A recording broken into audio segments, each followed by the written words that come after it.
this computer. There we go. And then we're going to go live. It's preparing to live stream a meeting. Okay. And we're connecting to live video. And I have clicked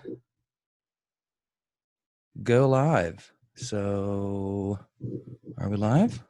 Well, there's one way I can.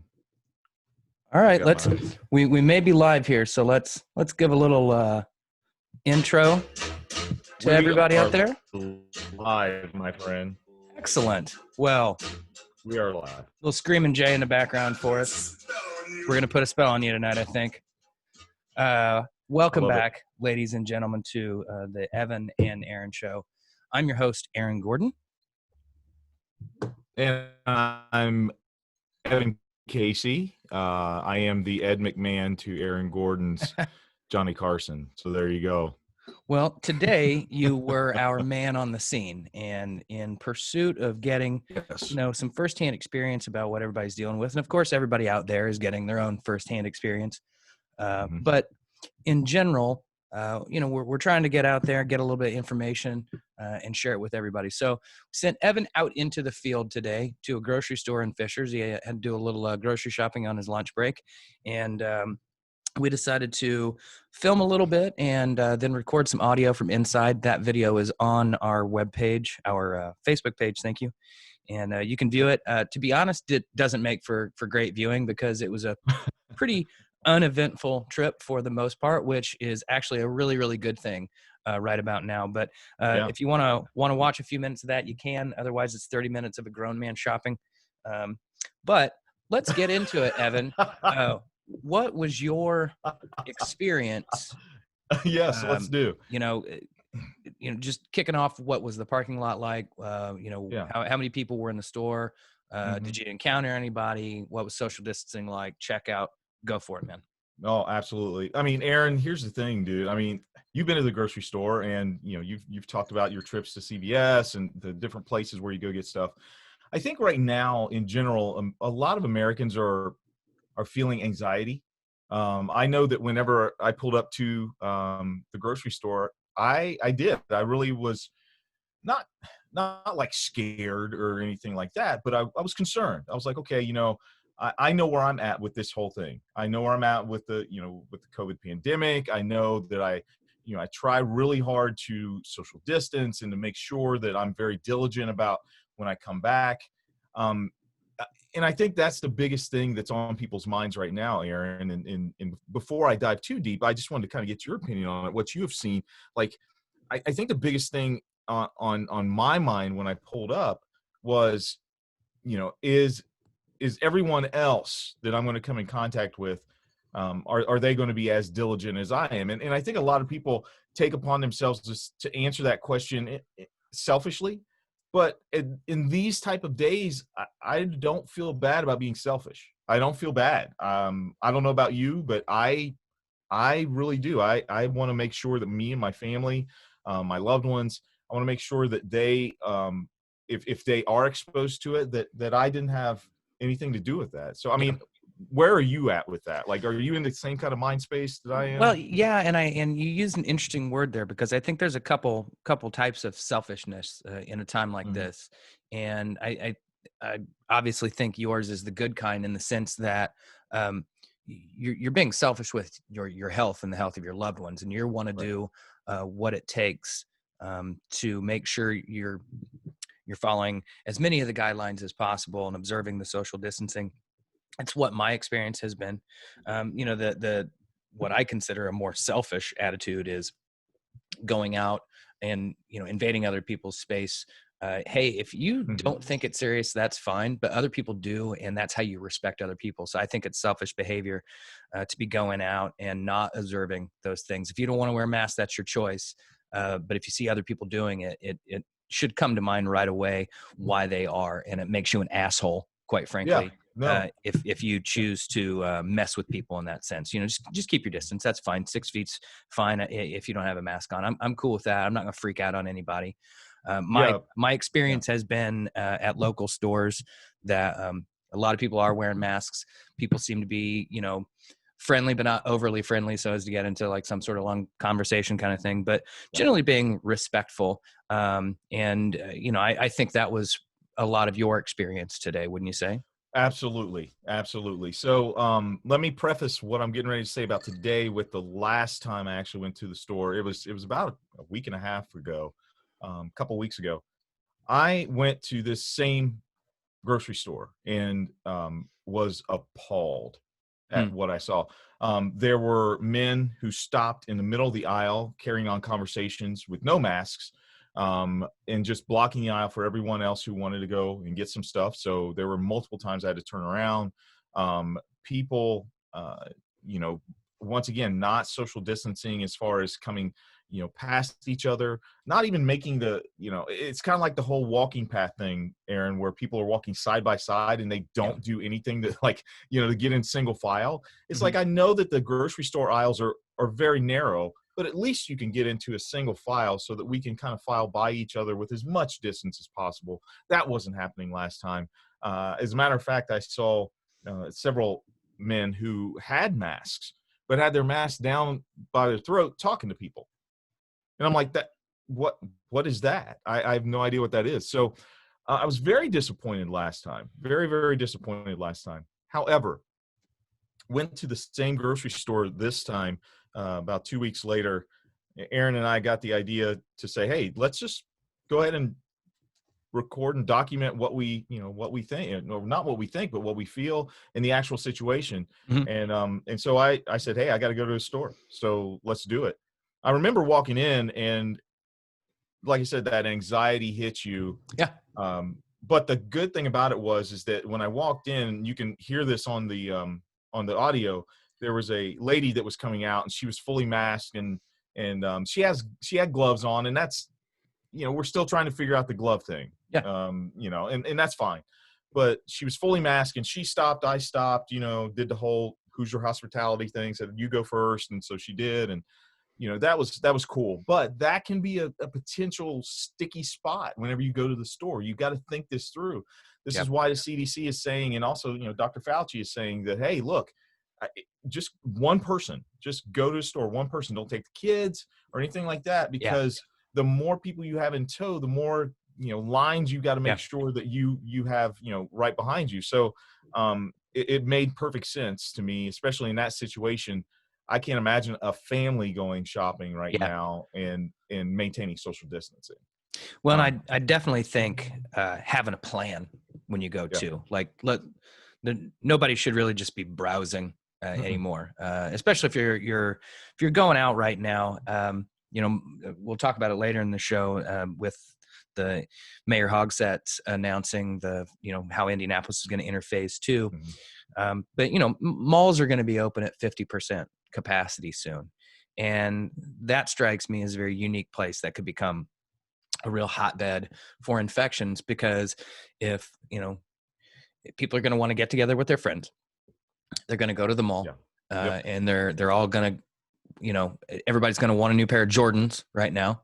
Everybody's going to go to Finish Line and Foot Locker and be congregating for a continuous period of time, in a confined space, just looking at things. Mm-hmm. And I think that's going to present some issues. And I get it. I want to get back out. I want to do things, but it just seems an unnecessary risk. And if you are going to go out, I think it behooves you to, like I said, have a plan, have your grocery list out, be ready to go. Yeah. Look, if they don't have your first choice ketchup, get them, get the second one and move on. Off And brand, just really, go. go with the store brand. It's probably good enough and it's cheaper. Right. Right. This, Exactly. this isn't a time to really be, weighing the pros and cons of, various soy sauces, if you will. Right. Exactly. And I mean nothing by that. I could have just said ketchup as well. So, Yeah. um, Yeah. but people are going to be tense. It's going to be sensitive. So I think having a plan and, caring for each other. There's been some things on TV, these big incidents that you see. Two guys got kicked out of a store yesterday, and one of them sucker punched the guard on the way Exactly. out and broke Yeah. his arm in the scuffle. And Yep. people are tense, but man, this has never been a better time for we're all in this together. I know. Being Exactly. being smart about this means helping each other out. I mean, Yep. that's the most basic thing. So back to your trip today. Mm-hmm. Mm-hmm. You said most people were wearing masks. Most people were, and Aaron's right. I mean, if you watch the video, it is what it is. It was an uneventful trip, which is very, it is encouraging. It's very encouraging. But as I went through the store, I learned some things. 1, 2, 3, 4, 6 things, man. Okay. That's not bad. That's not bad. The first thing I learned was that most people were wearing a mask. I would say I walked by several people that weren't, but I would say probably between 70 and 75% of the people in the store at the time I was in the store were wearing masks. And more importantly, they were wearing them correctly. They didn't have them down here. They didn't, they literally, they were wearing their mask. And so it's almost like you get so excited that, you're, as a father, I got so excited when the kids actually went to the potty. It's like, yay, they actually went to the potty. It was kind of that moment that you said, okay, maybe people are starting to take this thing seriously. But everybody was cool. I'd say probably, like I said, about 75% of people had their masks on. The second thing I learned was that in this situation, there was one situation that I'll talk about in a little bit that was like, but in this situation I was in today, Hoosier hospitality shone through very, very strong. Good. People maintained a safe social distance. If they saw you coming, even if they were on the phone, like people had their heads on a swivel today. They really did. They saw you coming. They as far over as they could to make sure you had plenty of room to pass. There were times when I was in an aisle all by myself, and that's something else that I learned today too. Is that for some reason I may have picked the right Wednesday, but if you're looking at maybe going toward a lower peak time, Wednesday at 1 was just fine today. Great. And it was a beautiful day. So I imagine people would probably be out and doing stuff. And obviously it's on my lunch break, and some of you guys may not be able to take an hour lunch break. But I was able to. I had a store really close, and it was a great time. It was a great timing for me. The other things that I learned when I was there is that at this particular store, most of the employees had the appropriate PPE, and they had that, and that really was encouraging to me again, because it showed that the store and the chain really cared for their employees, made sure they had them, and they were uniform. So it wasn't like people brought their own stuff. They were like everybody had the same thing. So that what that said to me is that the employer provided that for them. But it says a lot, because it says, hey, look, we value what you're doing. We want to protect you. We want to protect our customers, but we also want to protect your families too. So we're going to provide you with that PPE that you need. All the employees, every single one of them I saw, were wearing their masks appropriately. They were wearing gloves as well. As a matter of fact, I saw as I walked by the deli spot, there were 2 people in line, social distancing, fine. One person did it, and I kind of walked by, and it was at this point to where I didn't say a whole lot, and my color commentary is terrible. Okay, so I am sorry, but I was amazed, because the guy did his thing, took the gloves off, sanitized, put another set of gloves, and said, "Now can I help you?" Awesome. And it was really cool. Like they had it down pat. Excellent. Grocery prices have risen a bit. Yeah, they've gone up. Checking out hurt a little bit. I was like, okay. I mean, it's not bad yet, but I did buy a little bit of meat that was there, and there looked to be enough meat for people to kind of peruse and grab something. But you can definitely tell that it's a little depleted. Sure. But prices have gone up a little bit, so keep that in mind, guys. But overall, and here's what I take away from that. Overall, if we as a society look like we did today at 1 p.m. in the store that I was at, we're going to be okay. this second wave, and just because we have this, I'm with Dr. Fauci in the fact that there is going to be a second wave of this. Um, but I believe that if today was an indication of what, and I'm not trying to be rah Indiana, but man, if today is an indication of what we as Hoosiers are doing or starting to realize, then I think we're going to help the situation rather than to hinder the recovery from COVID-19. I was very, very pleased, very surprised. It was a great trip, other than the blow to my billfold. That was it. I mean, it was a good, uneventful trip. I did notice, Aaron, though, by the time I was done, my anxiety was a lot lower. And I thought about it, and I was wondering, I was like, could it be that I was talking to someone while I was shopping? Because actually, when I was talking to you, I was talking to you, but it still kept me focused. Like I had my list. And so I wasn't looking for anyone else, or even if I ran into somebody that I knew, it didn't distract me. I was able to go in, talk to somebody, and just hear them talking to me back. And I think that if you have anxiety going to the store, man, call someone up and just talk to them while you're shopping. That way it can keep you focused on what you need to do. If that doesn't work, then figure something else out. But boy, that really helped me out today, man. So thank you. Cheers. Yeah. Well, I'm glad I could be on the other end of that. It was those melodious tones, my friend. The melodious tones of AG. So if you're just joining us, our top story with our hard-hitting journalism here at the Evan Aaron Show is that a grown man went to the grocery store and had no issues. So spent way too much money. In the grand scheme of things, that's a very, very good thing. But that allows us to segue a little bit into, Marion County announced that they're reopening phase 2. They're basically a week behind most of the rest of the state. And I've got a few things up here. I'll think that I can share with everybody. Coming May 15th, in-person gatherings, including worship services, are allowed to go up to 25 people. Non-essential retail, including malls, are open at 50% capacity. Public library branches may offer curbside services. And then on the 22nd, we get in-person dining at restaurants, but only in outside areas and with strict social distancing. And restaurants will be capped at 50% capacity. So anybody who invested in a patio recently for their business, their restaurant, is in a good spot.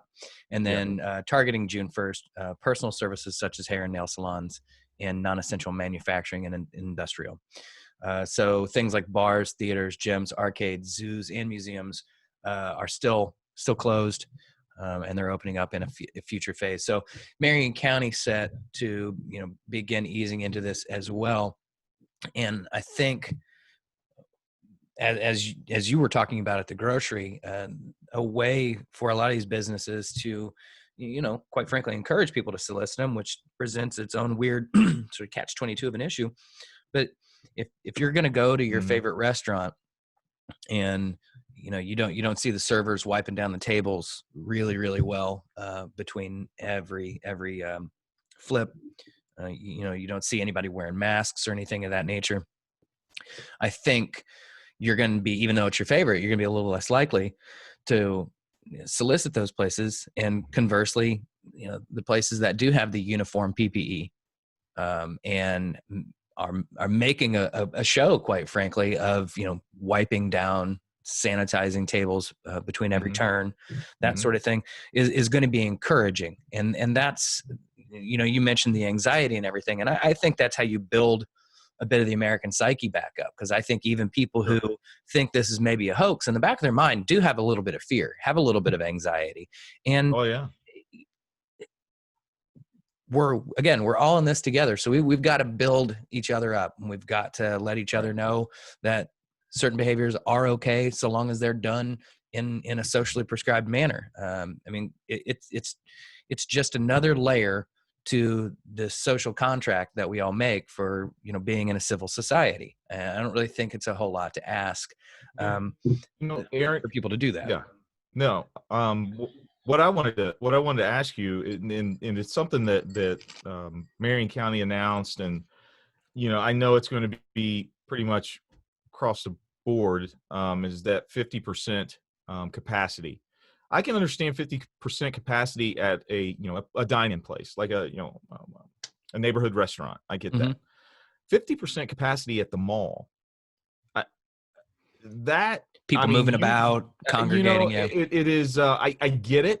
I totally understand that they're wanting to get the economy back going, but it's almost like if you're in a stick, if you're driving a stick and you miss that gear and it stalls on you, you've got to do everything and you got to restart and do everything. I'm just scared that we're going to miss a gear in this, and it's going to stall us instead of keeping us moving forward. I mean, I don't know that right there, that piece right there. I'm kind of leery about. What do you think about It's that? a concern, but again, back to how your experience was at the grocery and what we're hoping for out of restaurants is if there's somebody at the doors, the entrances and exits to the mall, Yep. counting people as they're coming in, handing out or at least expecting people to have their own PPE. Yeah. And But you then actually mentioned that today going to the store. They did not have people. They did not have a count going, which right. I think that's in my book a no-brainer. Well, I don't, every store has its own way of determining their capacity and things of that nature. So that they may have some other way of monitoring. Maybe there's somebody who does that via security. But definitely going to the mall presents a unique issue from the standpoint of, okay, if you just decide that you're going to Macy's and not the larger, into the mall itself, if you will, or if you do, what happens, every store is going to have their own sort of greeter, if you will, somebody stand there saying, hey, I'm sorry, you need to wait a little minute, it's like getting on a ride or something like that. Nope. Got to wait a sec until somebody leaves, going to the club, you go to the club and you're standing in line. Yeah. I got to wait until 3 people come out before I can let anybody else in. Hey, it's an inconvenience, and it should be an inconvenience that you're willing to take by simply making the decision to go to the mall. I mean, if you don't know that these things are going to be there, then you're not paying attention and you're not participating appropriately. And I will tell that straight to your face. Absolutely. We have got to, I don't want to say check each other, but we have to encourage each other to do this, because if we flaunt it, like you said, we'll just backslide, and it will potentially get worse. So, the weird thing about this is because the virus is so unique, and there's not really a huge playbook. There's a pandemic playbook, or there was, to tell you how to do certain things. But once it's here, dealing with it comes down to a lot of people having to make good, smart decisions with this information. And it's not one size fits all. Certain businesses are going to be well suited. Certain restaurants that are summertime restaurants and have the patio seating, they're loving it. They're going to be excited for this to come back, because they'll have a unique opportunity to take advantage of it. Exactly. If you own a movie theater, I'm sorry, it sucks. I don't know what to tell you other than maybe start getting clever about having outdoor movies at night or something. Well, I don't know what the answer. The drive-ins are making a comeback. I mean, make a comeback, and it's like that will be very interesting because depending on what happens with this, will this not just be a comeback? Will this be an actual viable business for people to look at in the future? Drive-ins, because I think this is one of those things that is it's going to turn into something that people watch for years and years to come, because I think that the opportunity for mutation in this specific strain, I think, just from what I'm reading, it presents itself as a higher opportunity than just like an influenza A or B. And that's why it gets on my nerves so much when people just say, hey, it's just like the flu. No, it's not. It really isn't. You hit it on the head. I think we touched on this last week, specifically with sports and certain types of entertainment, but I definitely think the drive-in experience might be revived. I just saw that Denmark is going to experiment with drive-in concerts. Don't know anything more than that. Just saw the headline as I was flipping through, and just made a mental note of it. But if this is the way that a lot of places think they need to move forward, it's cool with me. Hey, if Connor Prairie wants to go ahead and pave their entire symphony on the prairie, that's fine with me. I'll go. Unfortunately, they did cancel that for the summer. Yeah, I know. Which I makes know. sense. I mean, if you're ever out there, it's just wall to wall people. Absolutely. There wouldn't be you'd have to really, really crack down on how you sold tickets and in Hmm. enforcing things. And Yeah. in that situation, it's probably a little bit more trouble than it's So, worth. hey, Ron, I would be shirking my duties if I Mhm. did not call halftime. All righty, it's halftime. Whistle It is blown. halftime, my friend. And this week, it Yes. is your honor, my friend. This week, Bartender of the week. shout out to the lovely JoJo. Got a chance to speak with her JoJo. and some friends last night. Always great to catch up. JoJo's a wonderful bartender. She'll put you in your place in a hurry if you get out of line. But she's also a really good friend, Oh, yeah. great bartender. We love seeing her. I hope to see her soon in person. So to JoJo, bartender of the week. To Halftime Evan, shot. halftime shots. Slancha. Ah, Oh, that is the good stuff, I guess. that will man. If I felt any better right now, I'd be twins. That's how good I feel right now, my friend.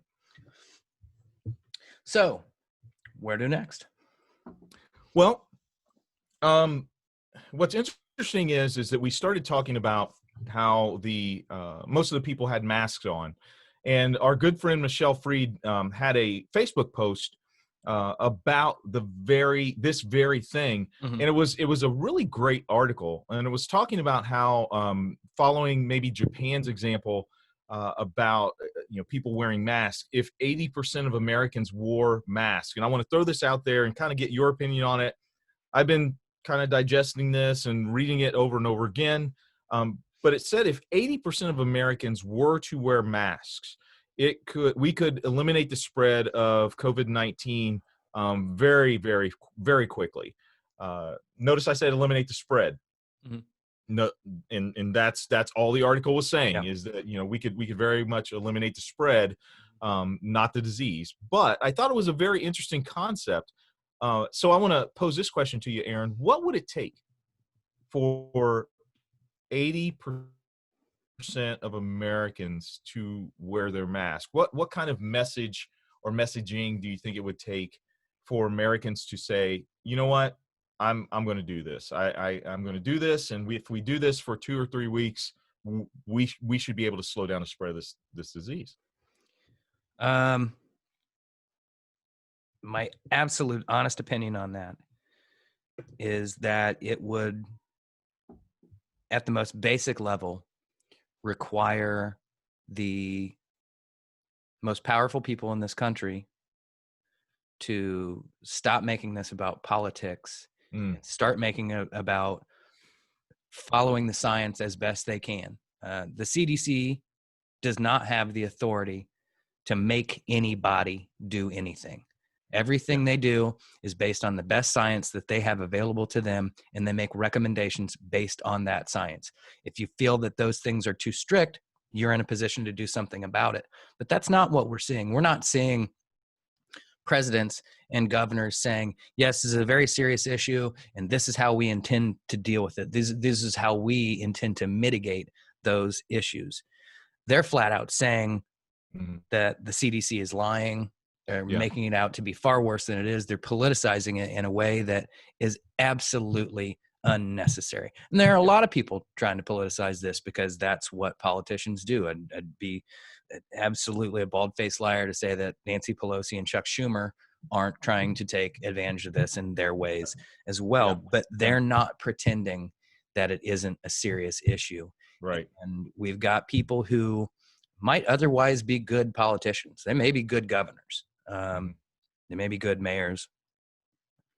But to think that your life of no experience whatsoever in the medical field gives you the right to just undercut what some of the smartest people on the planet and their efforts are doing, it's just mind-blowing. So to answer your question, on the most basic level, if the president of the United States came on TV tomorrow wearing a mask and said, I have the utmost faith in Anthony Fauci. I believe what he's saying is true. I'm not going to go with every CDC recommendation because I do believe that the economy needs to open up in a certain way. But here's how we're going to do that. Yeah. A unified national plan that gives guidance to the states and for the states to give further guidance to counties and cities is absolutely, I think, not just the best way, the only way you would ever possibly get that number of people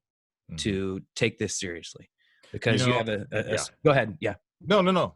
I was just going to say, you were in my head, dude. I mean, there were two things I wanted to say. Yesterday, I watched the testimonies in front of the Senate, and one Republican senator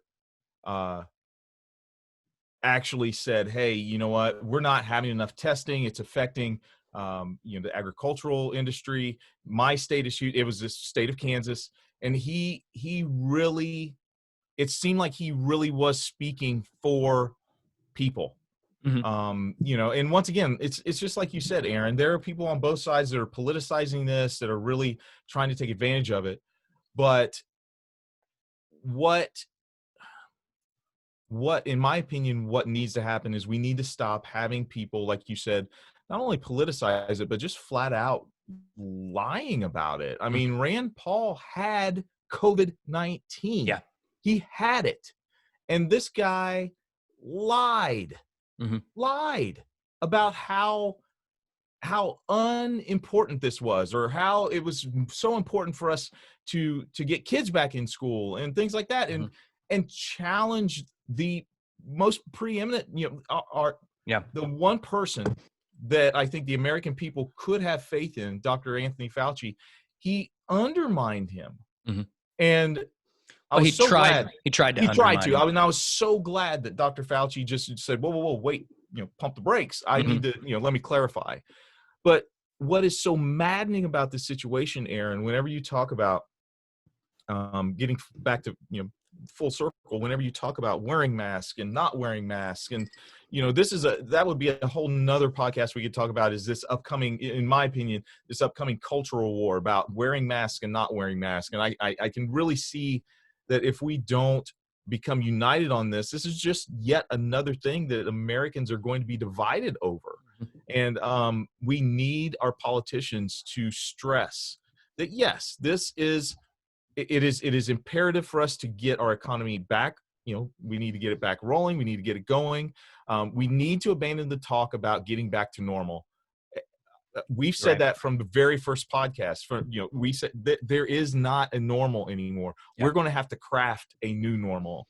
And instead of doing that, we are allowing these people who have become so comfortable in this type of capitalistic society to continue doing business as usual, or at least trying to get us to do business as usual.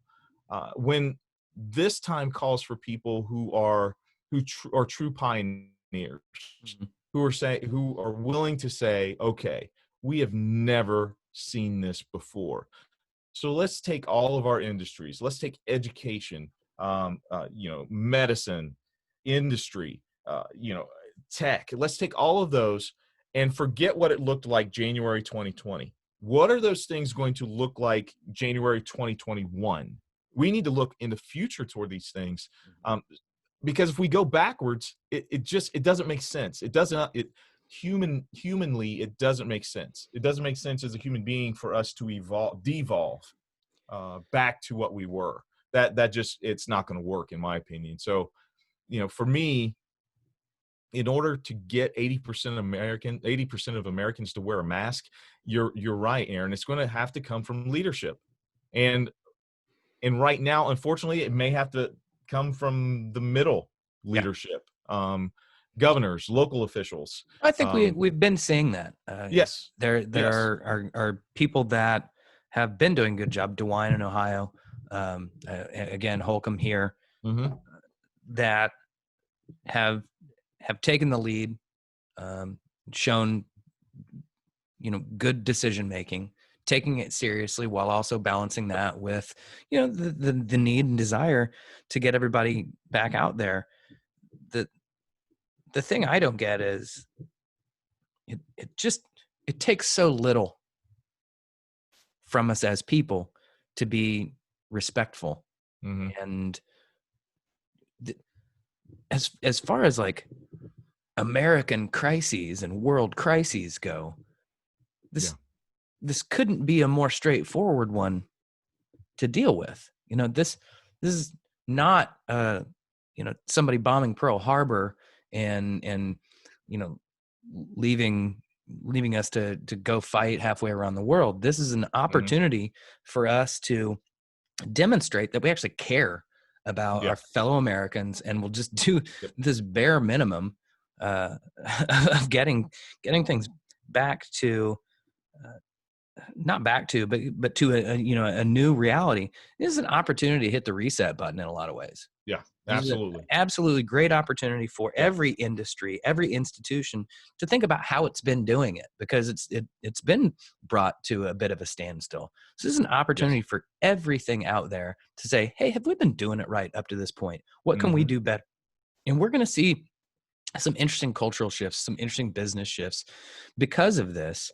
And hopefully sooner than later, but that only happens, we come back full circle if people can follow a little bit of guidance. I don't know why that's so tough. But it seems to be, there's a time and a place to be an American rebel. There's a time and a place to be a rock and roller, and a time and a place to be like, oh, so we stand in this line and then one by one we all get things. Oh, okay. I can abide by that. I mean, exactly. In a lot of ways, that's really what it is. I think everybody would agree that you're an asshole if you just walk in and try to cut to the front of the line, and it's not because of a burning building or something like that. If you're just like walk in, you're like, oh, look at these 20 people in line, I'm just going straight to the front. No, like, don't be a prick. You're a jerk. Okay, be a prick. This is just some basic social skills, and we're just that's all we're asking. We're not really asking a whole lot of people. Right. So. All right, Aaron. It's that time of the show. All right, let's do it. And well, ladies and gentlemen, I have lied to Aaron tonight, and I told him, kind of gave him an intro to what I wanted him to think I was going to ask him about, but absolutely no, because we have come to the time that we ask, hey, Aaron. And tonight's topic is politics. But don't worry, my friend. This is it's a light question, I think. In this question, or in this scenario, I want you to ponder, there are 3 presidential candidates. Okay. And you're going to have to choose one and give your explanation why. Okay. Donald J. Trump, Joseph Biden, or Claire Underwood from House of Cards, my friend. Oh, my Lord. There you go. Wow. There you go. Underwood 2020. Let's hear what you got to say, man. I am straight punting on this question, man. I gave you an out. I gave you an out. Well, no, because I ain't voting for Claire Underwood either. Man. You gave me like... Yeah, I dealt you a bad hand, man. I did. Turd sandwich, douchebag, and a murderer. Man, Evan. Oh man, I know. I want Archer for president. Archer. Okay. There you go. I will gladly let you. Oh man. Yeah. Wow. And, what's funny is I stopped watching that show before she became president. It kind of lost me. Yeah, it lost me a bit. It went off the rails when he killed the reporter for me. Yeah. Okay. Sorry, spoiler. Spoiler alert. Spoiler. Like the first reporter he killed? Yeah. Oh, okay. Yes. Okay. I get it. No, I hung in there for a little while. So there you go. I thought it was good from the standpoint of several people that are good actors and actresses got an opportunity to just chew up the scenery with some monologues. Knowing what we know now about Kevin Spacey, maybe they were just filming him on a daily basis. There you go. No, actually, Aaron, I did have a backup one because I knew that one was going to be hard. That was going to be a difficult one. So once again, very light. Your number one. Hey, Aaron, what is your number one show to binge during the quarantine, my friend? I had heard Or so what much. has been your number one? We crushed Ozark really, really Oh, quickly. okay. Started a while back and looked halfway decent. Just is one of those things I don't typically binge that many shows. My wife is much more into that, but obviously we've had plenty of time, and I think we knocked out Ozark in under 2 weeks. It's 3 seasons Wow. long. Jason Bateman is terrific in it. Bateman's phenomenal. Just a really, really well done show. There's a new show coming out that looks like it's kind of trying to piggyback on the heels of it. Looks like Vince Vaughn is a drug dealer in Arkansas or something like that. So What? same sort of thing though. I'll have to Oh, dig it up. I'm sure if you type in Vince Vaughn drug dealer Arkansas, either his okay. arrest record or a show will come up. I was like, You never know with Vince. But yeah, it looks like it right. could be, of the same vein. Very, very, very kind of Southern Gothic kind of vibe to it. Okay, cool. But yeah, I thought Ozark was cool. How about yourself? Oh, well, man. I mean, when it comes right down to it, I love the oldies but goodies. West Wing. Uh, I turn it on and I can quote most of the stuff, Yeah. but it's just so well written. I will watch that forever, my friend. I think it's some of Sorkin's best work. Although when you go back and watch it, man, you realize just that man he struggles with women. That guy's got Oh some. yeah, He's like, oh, you're a yeah. strong woman. I'm not sure I can allow that. Yeah, exactly. Um, Nope, not yeah. But yeah, I do love me some West Wing for sure. We were Absolutely. watching a little bit of it last night. Yep. So it's a good time, good opportunity to go down rabbit holes. I've been watching a whole lot of MUTV. Been watching a lot of old Manchester United soccer Okay, games. very good. In lieu of that, and if you get a chance, there's a funny. There's a lot of them on YouTube. It's called Gary Neville's Soccer Box, and it's him interviewing past Premier League greats: Thierry Henry, Ryan Giggs, Jamie Carragher. I think there's one with Phil.